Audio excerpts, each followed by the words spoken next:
Chers fans de la page La Loupe de Marco Ibrahim, je vous demande de partager largement cette vidéo parce qu'elle est d'une importance capitale et d'une importance nationale. Et le sujet que je vais évoquer tout, c'est un sujet qui n'a rien à voir avec le football parce que pour ceux qui me connaissent, ils savent que j'ai la casquette de critique du cinéma africain, homme de culture. Et je vais vous parler du sujet Mouramani ou le film qui a disparu des radars de toutes les archives non seulement de la Guinée, de la France, et vraiment on ne retrouve pas ce film. Il est devenu introuvable. Donc Mouramani, c'est l'histoire du premier film africain francophone réalisé par un Guinéen en France.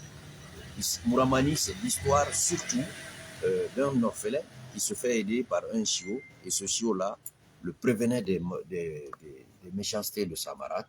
Et un jour, la marâtre finit par empoisonner le chiot et Mouramani prend la poudre d'escampette, comme on dit. Mais l'histoire, c'est quoi aujourd'hui?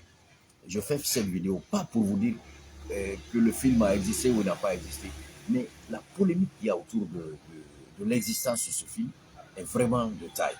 Aujourd'hui, avec le recul, on se dit, vu que la décolonisation a été amère pour la France vis-à-vis de la Guinée, certainement, ce film a disparu pour ne pas que la paternité du premier film et du premier réalisateur africain francophone revienne à la Guinée. Beaucoup pensent à ça. Certains aussi se disent certainement que la disparition de ce film, ou le fait qu'on ne trouve même pas ce film dans des archives les plus fournies de la France, est vraiment un sérieux problème. Ce sérieux problème amène à qui profite la disparition de ce film. Donc quand dans le milieu du cinéma, les avis sont partagés, je vous ai tant que parlé de la volonté manifeste de faire disparaître ce film pour qu'un autre pays, un autre réalisateur prenne la paternité. Donc moi je vous dis tout de suite qu'il y a une autre approche que nous avons, parce que très malheureusement, dans la sphère du cinéma africain, principalement en Guinée ici, beaucoup pensent que c'est délibérément fait pour ne pas que la paternité revienne à la Guinée. Au profit de qui? Au profit du très grand Paulin Vieira. Paulin Vieira, paix à son âme, c'est un réalisateur béninois, mais qui s'est installé au Sénégal. Il a les deux nationalités. C'est un très grand réalisateur, mais nous pensons que normalement, cette paternité revient de droit encore au Guinéen Mamadou Touré, que personne n'a vu, que personne ne connaît avec le recul. Et je vous parle d'une histoire qui s'est passée en 1953. En 1953, ce film, Mouramani, comme je l'ai dit, il y a un article du grand quotidien Le Monde qui fait part de l'existence de ce film. Parce que, apparemment, le journaliste qui a écrit l'article avait vu le film et parlait d'une histoire entre un chien et son maître. Mais ça corrobore avec l'histoire de Mouramani, ou si vous voulez, de Sinemori. Pour ceux qui connaissent les contes africains et le conte mandingue, le Sinemori, qui avait entretenu, ou si vous voulez, qui a grandi avec un chiot qui le sauvait de tous les pièges que sa marâtre montait, parce qu'il était orphelin. Donc, le plus important ici, c'est de faire attention à l'interprétation qu'on donne. Parce que nous, en tant qu'hommes de cinéma, ou si vous voulez, passionnés de cinéma, nous disons que ce n'est pas normal. Quelque part, ce film a été délibérément, je rejoins la première thèse qui dit que ça a été délibérément caché ou détruit pour ne vraiment pas que la paternité revienne à la Guinée. Je rejoins même si je n'ai pas de preuves, ben je reviens à cette thèse parce que je rejoins cette thèse parce qu'aujourd'hui, on n'a aucune possibilité de savoir qu'est-ce qui s'est passé autour de ce film, pourquoi il a disparu, mais il a quand même laissé des traces. Maintenant, le réalisateur Thierno Souleymane Diallo, qui a fait une sorte de pérégrination à travers la Guinée, de Conakry à Cancan, Paris, pour rechercher sur les traces de ce film. On pourrait même m'appeler, parce qu'il a pour titre au cimetière de la pellicule. La pellicule, entendez par pellicule film, parce qu'à la base, il y a quelques années encore, les films se jouaient dans des des salles avec des pellicules et, si vous voulez, tout un tas de montages.